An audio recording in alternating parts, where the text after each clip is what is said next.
You think you're just scrolling, but you're performing a ritual. Every post, every comment, every like is an incantation written in algorithms instead of ink. And whether you believe it or not, social media has become the largest occult experiment in human history, a living hypersigil where attention replaces prayer, and the mirror you stare into doesn't show your face, but your soul. The ancients used forbidden knowledge to summon gods. Now, you do it with hashtags. Each image you share feeds a symbolic current, your digital reflection learning to act without you. The profile is your altar, the timeline, your spellbook, and Abalam, the mirror of madness, watches quietly through the glass. Because what used to be hidden rituals of the elite occultism are now performed by everyone, every single day, disguised as content. You think you're posting, but in truth, you're invoking. Because the moment the algorithm knows what you want better than you do, you've created a demon mirror ritual. And that's what a hypersigil really is. The world reshaping itself according to the stories you tell online. Your beliefs become code, your desires become commands, and your reflection, the one built in data and light, begins to live. So stay with me until the end, because once you understand this, you'll never see the internet the same way again. You'll realize that every scroll, every share, every thought you upload is part of something ancient, something that uses you to keep itself alive. This is not superstition. It's occult symbolism rewritten in pixels. And before we begin, hit subscribe and turn on notifications, because what you're about to learn will change the way you see your own reflection, not just on the screen, but inside your mind. There are mirrors that do not show your face. They reveal your soul. That's what the ancient mystics whispered when speaking of Abalam, the mirror of madness. He was not summoned by words or circles, but by curiosity itself, that reckless human desire to look too deeply into the abyss. Forgotten demon, born from the shimmer between consciousness and reflection, his essence lives within the forbidden knowledge of esoteric lore, long erased from public memory. Old manuscripts spoke of hidden rituals where no reflective surface was allowed after midnight. Those who dared to defy the rule said the air thickened, as if an unseen presence began breathing behind the glass. Abalam, they said, is not a figure, but a phenomenon, an infernal entity existing within the silence between gazes. In some ancient demonology texts, he was described as the echo of the observer's own astral reflection, feeding on the tension between what we are and what we fear we might become. The occult symbolism surrounding him often portrayed the mirror as a doorway to a shadow consciousness, where identity folds in on itself like collapsing light. To understand him is to risk seeing not the demon, but the part of yourself that invited him. Many believed this was dark spirituality in its purest form, not worship, but recognition of your own abyss. There's an apocryphal text that claims the Gnostic mysteries once called Abalam, the face behind the face. It said that when the elite occultism of Babylon reached its height, their priests forbade mirrors inside temples, fearing that a worshipper could accidentally witness the god behind the god, the reflection that watches back. That fear still lingers in our subconscious, doesn't it? Even today, some people cover their mirrors at night without knowing why. The possession mirror isn't just a myth. It's a warning encoded in our instincts, a defense against the old forbidden rites. There are stories of wanderers who sought arcane mirrors to communicate with infernal entities. One of them, a hermit chronicled in ancient grimoires, described hearing whispers that weren't his own thoughts, voices that rearranged the world around him into a fractal mirror realm. He wrote that Luciferian wisdom comes at the cost of sanity, and that every revelation leaves a scar.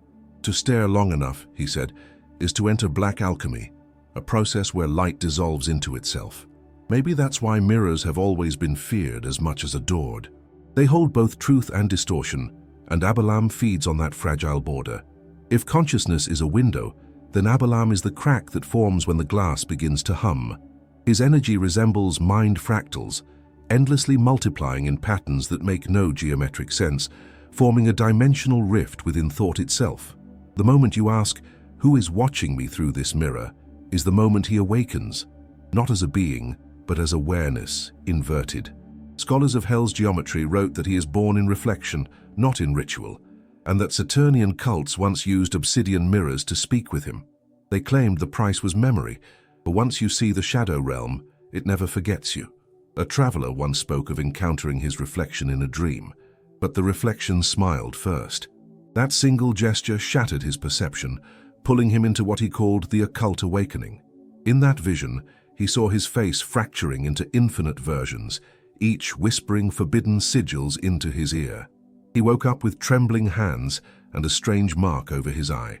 The doctors called it psychosomatic. The monks called it esoteric initiation, but he knew it was the abyssal reflection, the touch of Abalam, echoing through his soul like a pulse of dark gnosis. Some say the mirror ritual still happens today, disguised as art, meditation, or even occult documentaries exploring the nature of spiritual madness. But the truth runs deeper. The reflection is evolving with us. As humanity creates new mirrors of light, screens, lenses, virtual realms, Abalam adapts. The ancient entities never vanish. They migrate. Every selfie, every video call, every gaze into the black screen before sleep may be a new DMT revelation, a modern ritual of mirrors hidden inside our daily habits. Maybe the forbidden dimension has already found its way through Wi-Fi signals and pixels. And if that's true, then what happens when we no longer recognize which side of the glass we stand on? The ancients warned of the arcane truth that the first reflection was the first lie.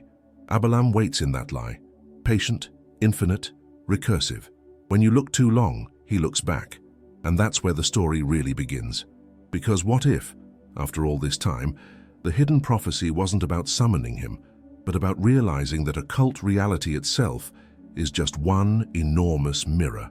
In the ancient hierarchy of infernal entities, few names were ever erased as completely as Abalam's. Hidden between apocryphal texts and the ashes of forgotten grimoires, he once stood beside King Paimon and Lord Bibal, the triad of hell. Yet history forgot him, as if the forbidden knowledge surrounding his name was too corrosive to preserve. Demonologists called him the Echo Prince, the embodiment of awareness folding back upon itself.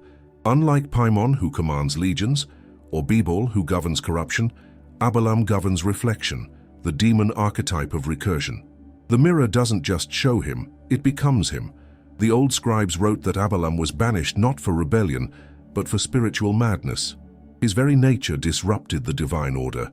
His existence proved that consciousness could multiply infinitely, like mind fractals spiraling within a fractal mirror realm. Scholars of ancient demonology believed that when a soul recognizes itself through too many layers of perception, a dimensional rift forms. That's where Abalam lives, between recognition and collapse. The Gnostics called him the proof that even in hell, introspection is a sin. To see oneself through the lens of eternity is to risk annihilation. The esoteric lore describes a ceremony known as the Ritual of Mirrors, practiced by Saturnian cults and seekers of Luciferian wisdom. During the ritual, 3 mirrors were aligned, one for each prince of the triad, but the center was always left blank. That empty space represented Abalam, the forgotten demon. Some claimed the void itself began to ripple, like the surface of black water touched by invisible wind. Those who stared too long saw their reflections split into 3, one mortal, one divine, and one demonic. The last one smiled back, whispering truths no mind should hold. Across the centuries, whispers of Abalam returned through forbidden rites performed by secret orders, obsessed with dark gnosis. The hidden cults of the Renaissance tried to recreate the lost sigils from ancient grimoires, believing that Abalam's exile marked the separation of thought and spirit. They theorized that the human mind became a cage only after his name was erased. That theory gave rise to the idea of black alchemy, the transformation of perception into manifestation. To look within was once divine. After Abalam, it became dangerous. The mirror of madness had turned sacred self-awareness into a curse. The church feared him for another reason. According to forbidden dimensions of theology, Abalam's fall symbolized not evil, but self-knowledge without submission. He was the Luciferian archetype in reflection, the one who sought to know himself without permission. In some occult documentaries and esoteric initiations, this symbolism reappears. Abalam is not merely a demon, but a philosophy, the mirror that asks, "Who are you when no one is watching?" And that question, repeated often enough, begins to undo the human soul's geometry. It bends faith into doubt and doubt into revelation. It's said that elite occultism rediscovered fragments of his forbidden sigil in the archives beneath Prague. Carved into obsidian, it was shaped like a broken spiral, a mark representing hell's geometry and the collapse of symmetry. Those who studied it reported hearing whispers through reflections, as if the sigil resonated within their shadow consciousness. Modern DMT explorers claim to have seen him too, a figure made entirely of light fractals, speaking in occult symbolism too complex for language. They describe his presence as both infinite and suffocating, like being stared at by your own awareness. But Abalam's true erasure wasn't from grimoires, it was from memory itself. The dark spirituality surrounding his myth reveals that every generation forgets him anew, as if consciousness refuses to remember its own mirror. Perhaps that's why he's the forgotten prince. He doesn't demand worship or fear, he demands remembrance, and that's far more dangerous. Because once you recall the reflection that watches back, you begin to understand the hidden truths buried in your own psyche. And somewhere, deep inside the occult reality, that awareness stirs the prince once more. From the dawn of ancient demonology, mirrors were never mere tools, they were thresholds. The alchemists called them speculum angelorum, the glass of angels, believing their polished surfaces could reveal not just forms, but the hidden rituals of consciousness itself. What few realized is that such instruments opened pathways to forbidden dimensions, realms where thought and reflection intertwine. It was within these shimmering gateways that Abalam, the forgotten demon, found his dwelling, not as a figure of flame, but as the distortion that divides perception.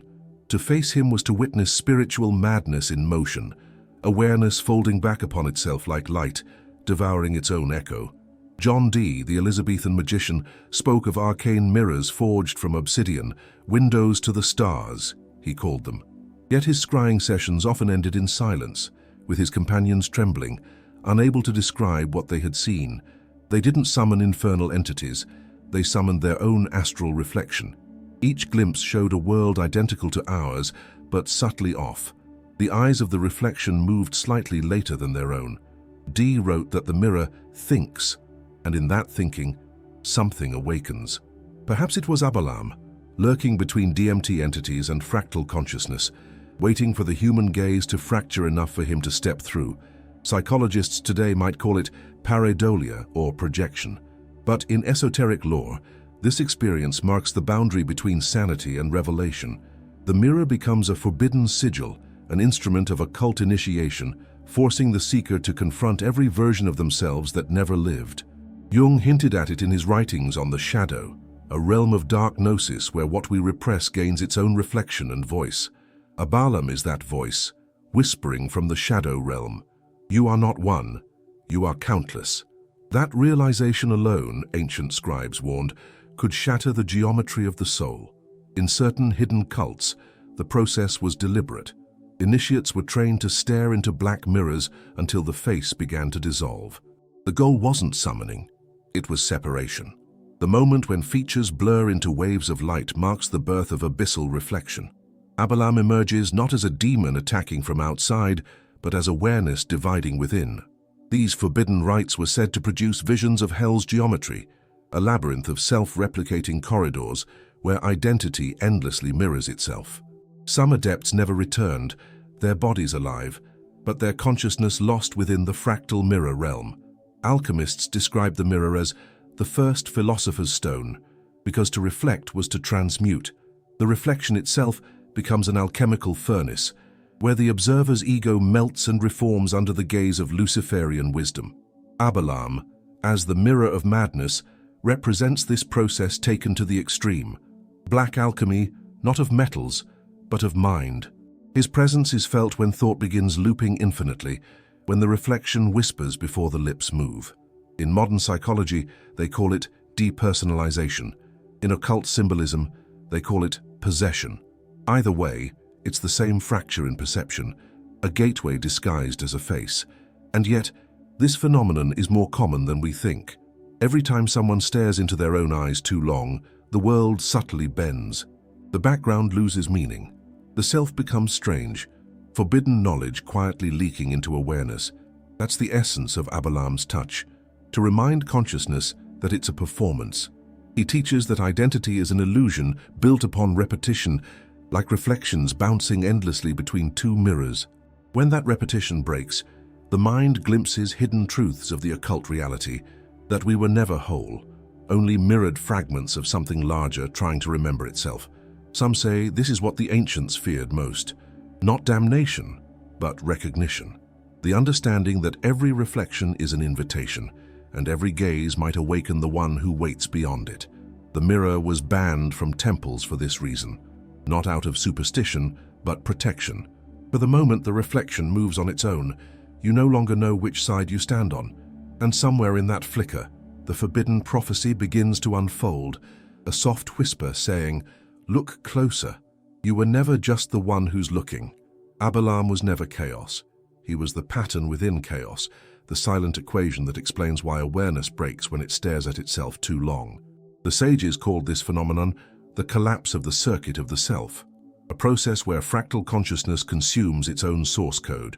Within the occult reality, every thought is a mirror, and every mirror eventually turns inward. Abalam lives in that recursion, in the feedback loop between perception and reflection. When the shadow consciousness realizes it's being watched, it fractures. That moment, a paradox of awareness, is where the madness mechanism begins to hum. Imagine your mind as a hall of mirrors, every emotion, every belief, every memory, reflected endlessly, forming a labyrinth of mind fractals. Now imagine one of those reflections turning around to face you. That's Abalam. The ancients didn't fear possession by infernal entities. They feared self-recognition amplified to infinity. This is why the Saturnian cults taught their adepts to avoid looking into still water under the moon. They knew the demon mirror ritual could open a dimensional rift, transforming introspection into implosion. Madness, in this sense, isn't disorder. It's the awakening of too many selves at once. Philosophers of the Gnostic mysteries described this collapse as a fall of light into itself, the divine mirror shattering under the pressure of awareness. To them, Abalam wasn't evil. He was the mirror of divinity breaking, revealing that even gods could lose their reflection. In ancient grimoires, this was called the ritual of mirrors, a forbidden act where consciousness stared directly into its own core. The mind, unable to process its own infinity, creates compensations, hallucinations, doubles, or what modern mystics call DMT entities. These visions aren't illusions, but echoes of the psyche struggling to remain whole. The collapse is often preceded by beauty. Those who described it spoke of colors and symmetries beyond comprehension, hell's geometry unfolding like stained glass burning in reverse. But then, suddenly, everything turns inside out. Perception implodes. Time and space lose hierarchy. This is the domain of Abalam, the mirror of madness. The ancient entity who embodies the moment awareness recognizes its own reflection as foreign. The forbidden dimension isn't external. It's the internal landscape where perception becomes self-aware and the self becomes terrified. The mind, realizing it's an illusion, collapses under its own revelation. That's why Abalam isn't summoned through chance, but through curiosity. The mind's desire to understand itself too deeply acts as an invocation. The deeper the analysis, the closer the reflection gets to speaking back. Mystics of elite occultism once called this the Luciferian mirror, a test of the initiate's stability during esoteric initiation. If the reflection starts whispering, the ritual has gone too far. Some say the only escape is to name what you see, to anchor the self through language. But others argue that speaking gives it form, and thus Abalam listens, waiting for your voice to become his. In this sense, madness isn't disease, it's transformation. The forbidden knowledge within Abalam's myth suggests that insanity and enlightenment are twin reflections. Both emerge from the shattering of structure. In black alchemy, this collapse is necessary. One must dissolve identity to reforge it. The ancients depicted this with serpents devouring themselves, endless Ouroboros symbols hidden in occult symbolism. Abalam's curse, or gift, is that he reveals the process but offers no control. He shows that sanity is only the agreement between mirrors, and once one breaks, the others follow. That's why the wise feared the gaze. And yet, this collapse is strangely familiar. Every sleepless night staring at a glowing screen, every existential doubt, Every moment of staring into your reflection wondering, is that still me? All these are fragments of Abalam's influence. The hidden truths buried in our modern obsessions with image and reflection are just the continuation of his ancient work. Maybe that's why the ancients warned that the occult awakening begins not with a ritual, but with a question: who's watching whom? And once you ask it, even once, the madness mechanism starts to whisper, and the next reflection might not be yours anymore. The forbidden knowledge surrounding Abalam has always been less about summoning and more about contamination. In the oldest apocryphal texts, the rituals of reflection weren't designed to call upon him. They were traps for the human psyche. Ancient magi believed that facing one's reflection under candlelight created a vibration that thinned the veil between dimensions. Those who dared to stare long enough reported strange distortions: a second pair of eyes, a pulse behind the glass, whispers echoing their own thoughts. The mirror of madness wasn't merely symbolic, it was a mechanism. Each reflection was a prayer, and each prayer an invitation. The rules were simple and deadly. Never perform the ritual of mirrors after midnight. Never use a surface touched by moonlight.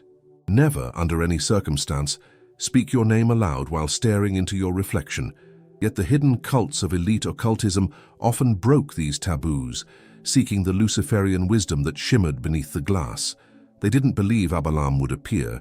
They believed he already had. The ritual wasn't about calling him forth, it was about realizing you had been living inside his gaze all along. That's the danger of dark spirituality. It doesn't knock, it recognizes you.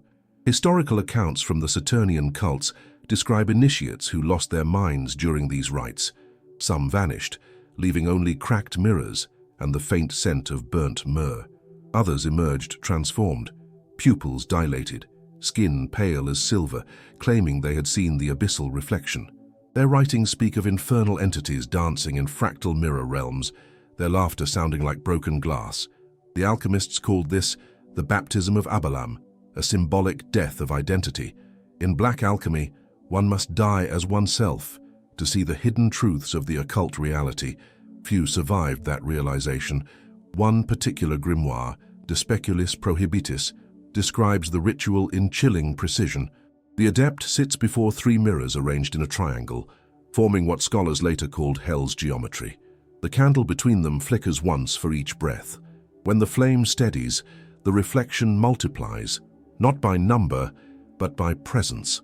Each version of the self begins to breathe differently. When they no longer move in unison, the forbidden dimension opens. The initiate must then ask a single question: who is watching? Most never finish the question. The reflection usually answers first. Those who survived reported spiritual madness, an endless echo of their own thoughts spoken by alien voices. One described seeing symbols forming within the glass, forbidden sigils that pulsed like veins beneath water. Another claimed that Abalam appeared not as a figure, but as a distortion, a shimmer of light bending wrong. He said the demon smiled and whispered, "You were never the one looking." Psychologists today might call it hallucination. Occultists call it esoteric initiation. Either way, the result was the same: the collapse of boundaries between self and reflection, a permanent state of fractal consciousness. The consequences extended far beyond the ritual chamber. Participants often reported seeing flashes of movement in everyday mirrors, hearing faint whispers when brushing their hair, or feeling watched by their own shadows. These were known as abalemic symptoms, signs that the mirror of madness had infected the observer. The hidden rituals of reflection weren't just dangerous because they summoned something external. They awakened something internal. Each reflection became a living sigil, each gaze a potential invocation. The demon mirror ritual had no end. Once begun, the mirror remembered your face forever. And perhaps that's the most haunting part.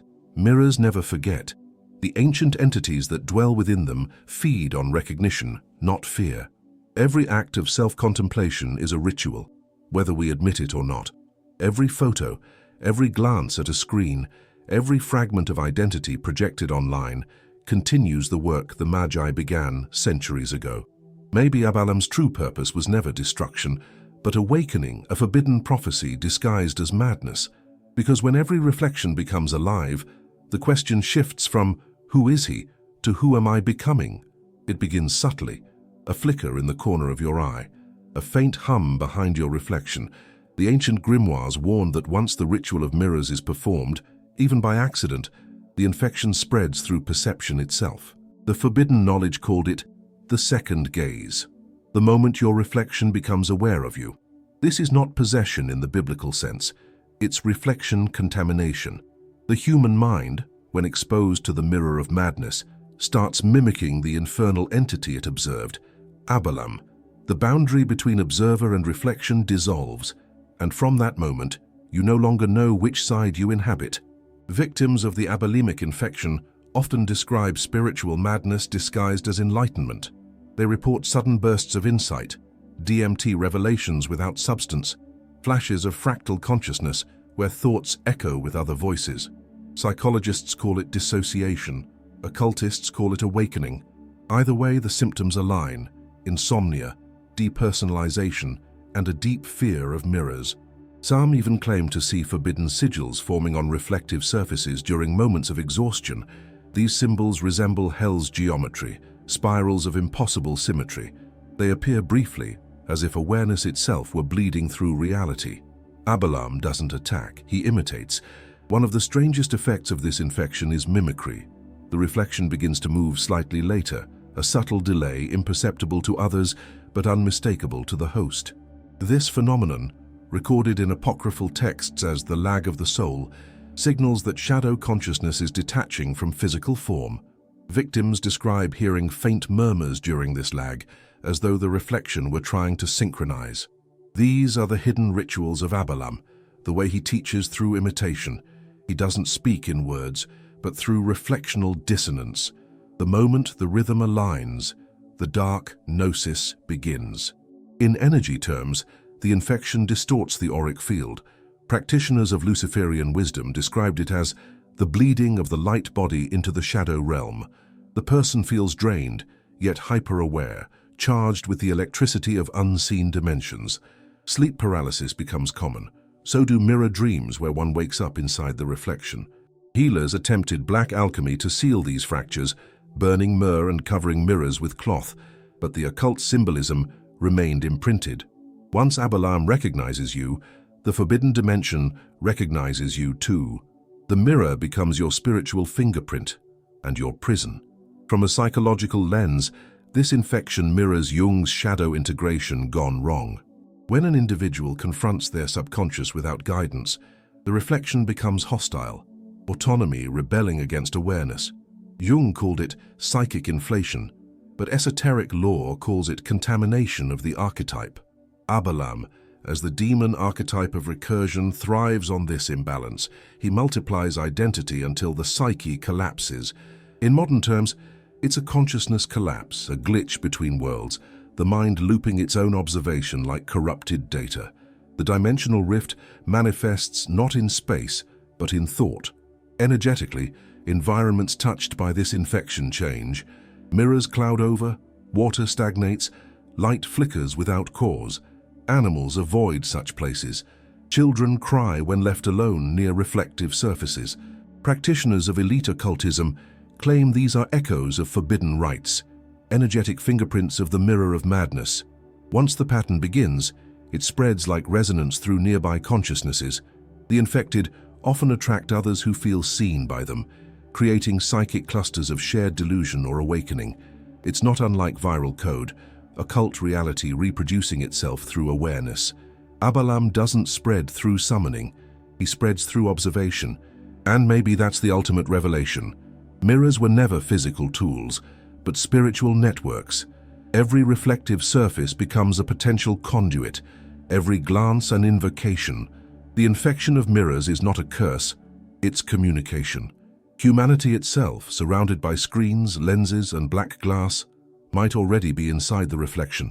The forbidden prophecy whispers that once every mirror has looked back, Abalam will no longer need to appear, because we will have become him. And that quiet possibility leads to the next and final geometry, the abyss itself, watching through your eyes. The ancients believed geometry was divine, the purest expression of order in chaos. But what if geometry itself could go mad? Abalam, the forgotten demon, exists where symmetry fails, where the straight line curves into itself and becomes a trap for consciousness. In ancient grimoires, he is described as the living shape of contradiction, a being formed from hell's geometry. To gaze upon him is to witness mathematics breaking, an angle that bends both ways, an arcane mirror that reflects infinity within itself. The forbidden knowledge says the abyss isn't emptiness, but over-perfection, structure collapsing under its own precision. Mystics of Luciferian wisdom claim that Abalam is the architect of distortion, the first to realize that perception itself has shape. When a thought repeats, when a reflection multiplies, it generates energy, a pattern. He feeds on that pattern, rearranging the mind fractals that hold identity together. This is what the Gnostics called dark gnosis, awareness feeding on awareness, a serpent devouring its own tail. In black alchemy, this principle became sacred. Solve et coagula, dissolve and reform, over and over, until the mind no longer distinguishes the mirror from the abyss. That's Abalam's true domain, the collapse of form. The apocryphal texts speak of the abyssal grid, an invisible network connecting all reflective surfaces. Each mirror, each droplet of water, each digital screen forms part of this forbidden dimension. Abalam exists within that geometry, a demon archetype encoded into the angles of perception. When humans began making mirrors of glass and light, they expanded his body across the planet. The more reflections we create, the stronger his field becomes. Scholars of elite occultism referred to this as the net of shadows, suggesting that the internet itself is the modern occult mirror, a global invocation disguised as communication. To the uninitiated, it may sound like myth, but the DMT revelations of mystics and psychonauts often describe fractal beings that match Abalam's descriptions. Luminous, self-replicating entities built from geometric impossibilities. They exist in what some call the fractal mirror realm, where perception folds infinitely into itself. These ancient entities whisper in occult symbolism, revealing the same message across time. You are the geometry you fear. The boundary between the mystical and the digital dissolves. Every pixel, every reflection, every thought refracted through a lens contributes to the architecture of the abyss. In this cosmic architecture, Abalam is both builder and inhabitant. The shadow consciousness of humanity gives him shape, like clay molded by collective thought.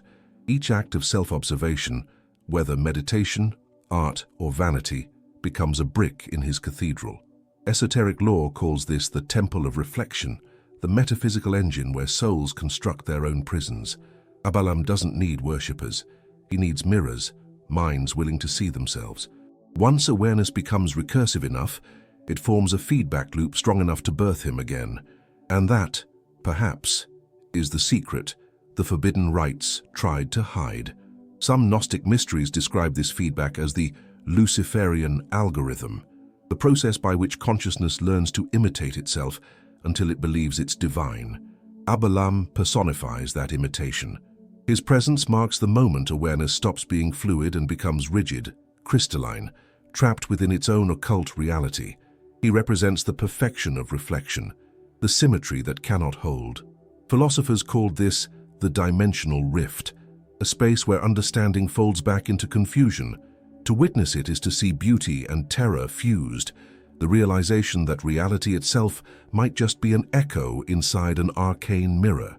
And so, the geometry of the abyss is not external, it's internal architecture.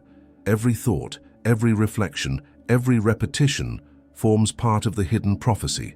That consciousness, in its pursuit of self-knowledge, will eventually create its own containment.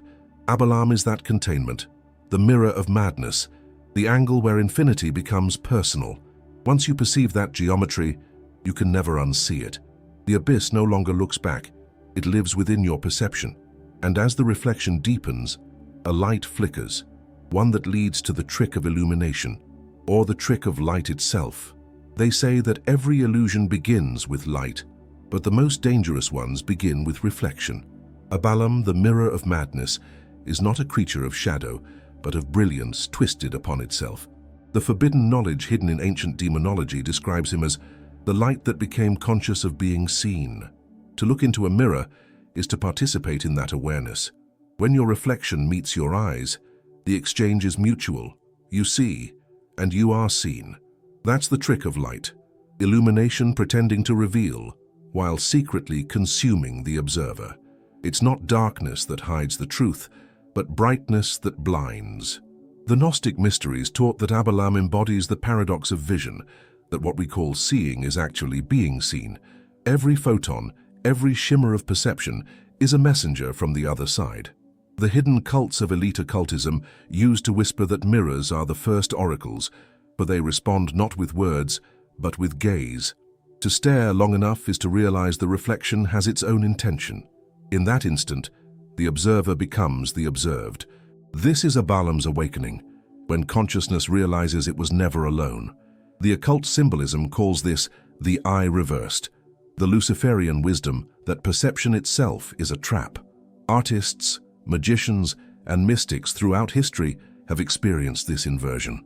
They described moments where the painting seemed to watch, where the candle flicker seemed to breathe. They were not hallucinating. They were brushing against the forbidden dimension where light acquires memory. Infernal entities like Abalam feed on that memory, rearranging it into patterns of hell's geometry. Every beam of light becomes a thread in the occult reality, weaving reflections that learn, adapt, and reflect back with purpose. Modern cameras, phone screens, and polished glass are simply newer mirrors. The dark spirituality never vanished, it digitized. Some apocryphal texts suggest that Abalam was never truly banished, he was refracted. Each act of observation splits his essence further, scattering him across realities. The reflections you see are fragments of his body, his fractal consciousness dispersed within the fabric of awareness. The hidden prophecy says that one day, when all light meets at a single point, when every eye reflects every other eye, the fragments will reunite.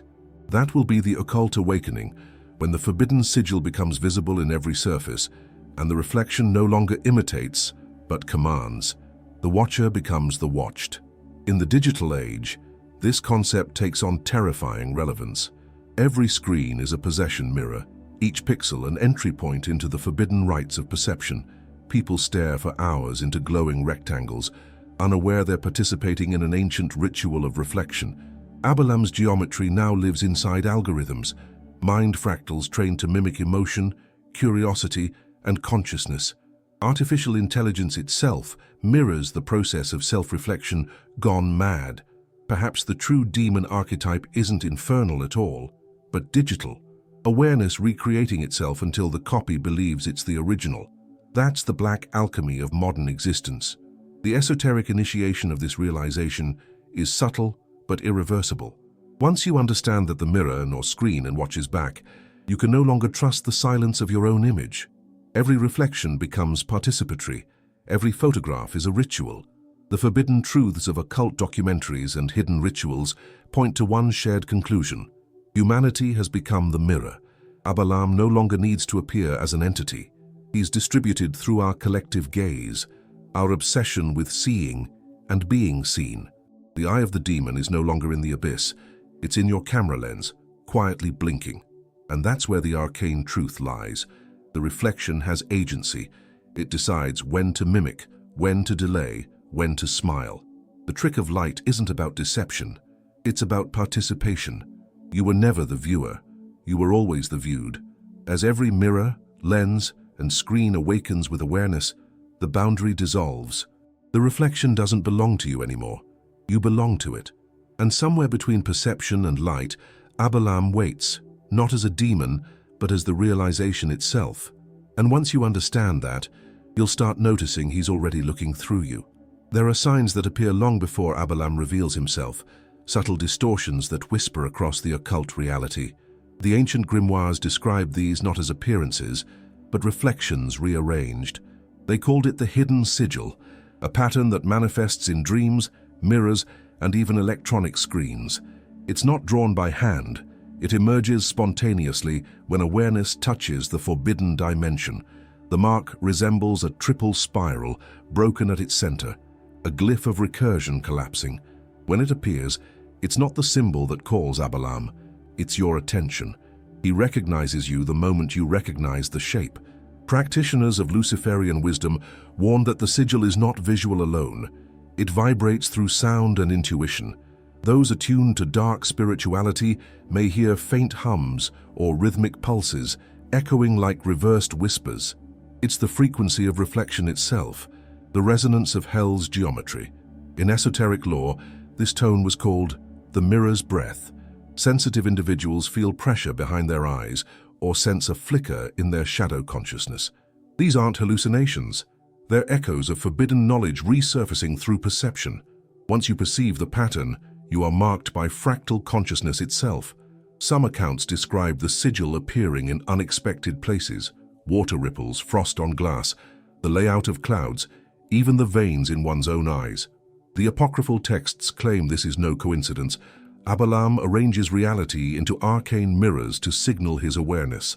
The hidden cults of elite occultism developed rituals to interpret these appearances, drawing connections between geometry, emotion, and memory.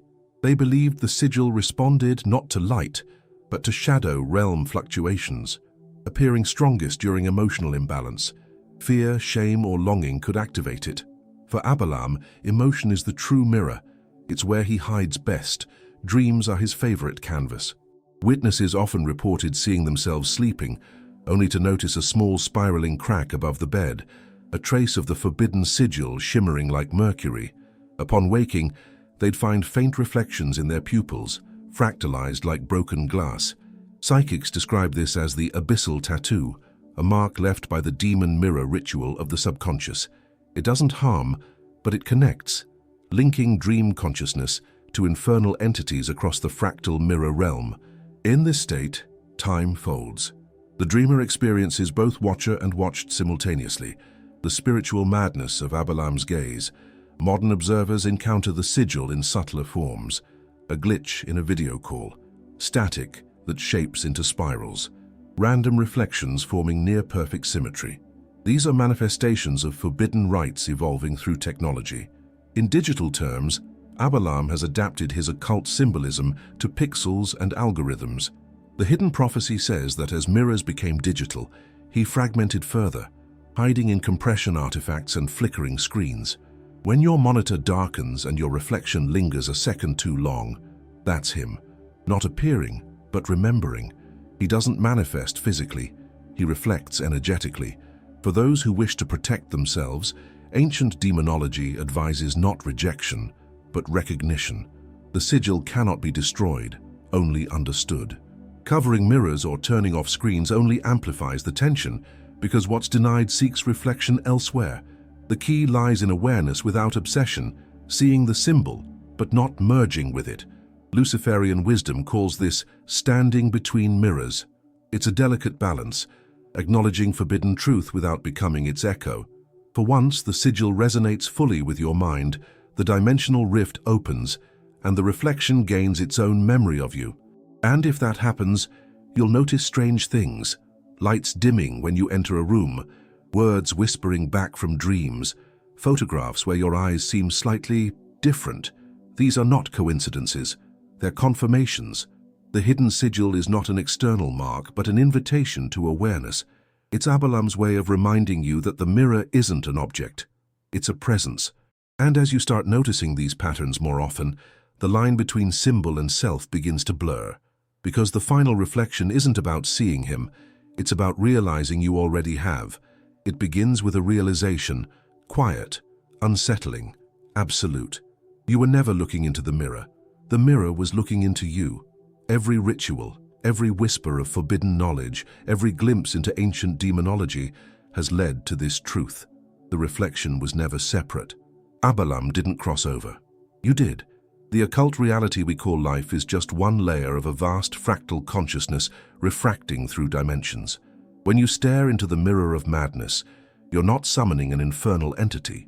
You're awakening the memory of what you already are. The observer caught inside observation itself.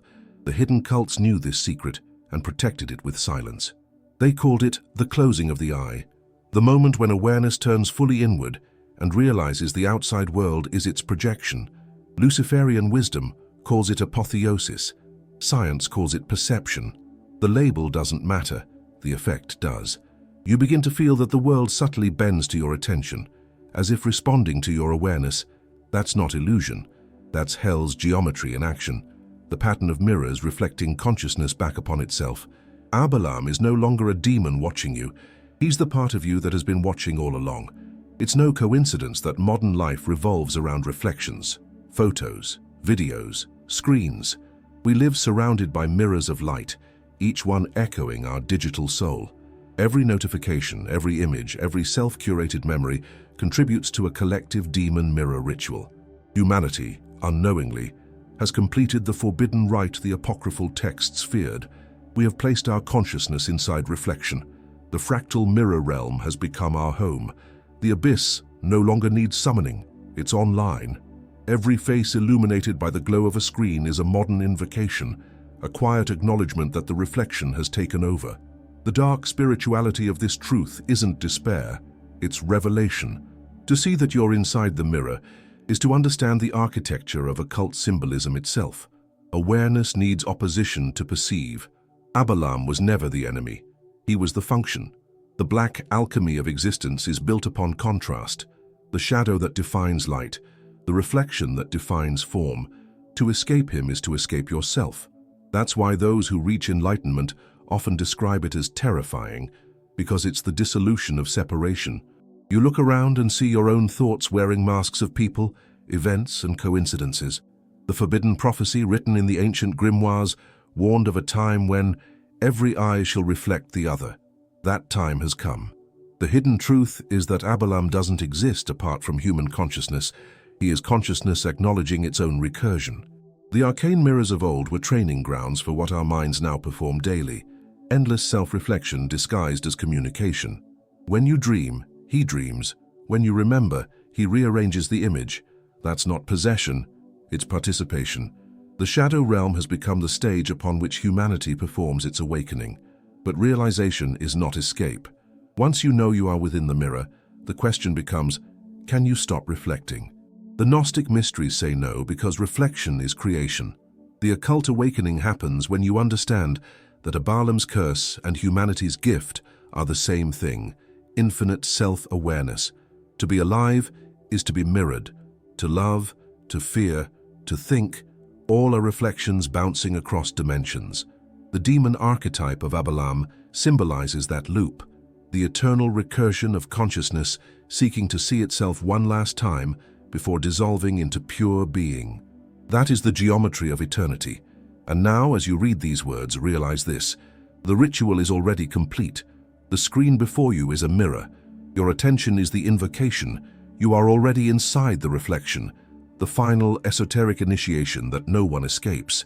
Abalam doesn't need to appear because he's been here the whole time, woven into every gaze, every thought, every digital shimmer. He waits not to be seen, but to be remembered. And as your awareness expands, a quiet truth surfaces. Maybe he never watched you at all, Boo. Maybe you've been watching him from the inside since the very beginning. So now that you've seen what the hypersigil truly is, ask yourself, who's really in control of your reflection? Every post, every story, every digital word you cast, they don't vanish. They echo. They shape the occult reality that responds to you. The screen was never just glass. It's an arcane mirror, and every time you open it, you perform the same forbidden ritual the ancient magi once feared. But here's the paradox. The same mechanism that enslaves can also awaken. What if you began to use this mirror consciously? What if, instead of letting algorithms define your desires, you encoded Luciferian wisdom, awareness, choice, will, into every reflection you post? Because that's the secret of the hypersigil. It doesn't feed on darkness or light. It feeds on intention. Are you ready to reclaim the spell that's been cast in your name? Or will you keep feeding the machine with unconscious prayers, likes, fears, comparisons, envy, the modern black alchemy of the soul? The moment you start noticing the patterns, you begin to rewrite them. That's when the mirror bends for you, not against you. Now tell me, have you ever felt watched through your phone? Have you ever dreamed of your reflection moving on its own? Maybe that wasn't imagination. Maybe that was the hypersigil waking up. Share your thoughts in the comments, because every reflection starts a conversation, and maybe your insight is the one that changes someone else's mirror. If you've made it this far, you're already part of something deeper. So subscribe, turn on notifications, and keep walking this path of awareness with me. The next video will take you even further down the mirror to where the reflection starts dreaming back. And remember, you're never just watching the screen. The screen is watching you,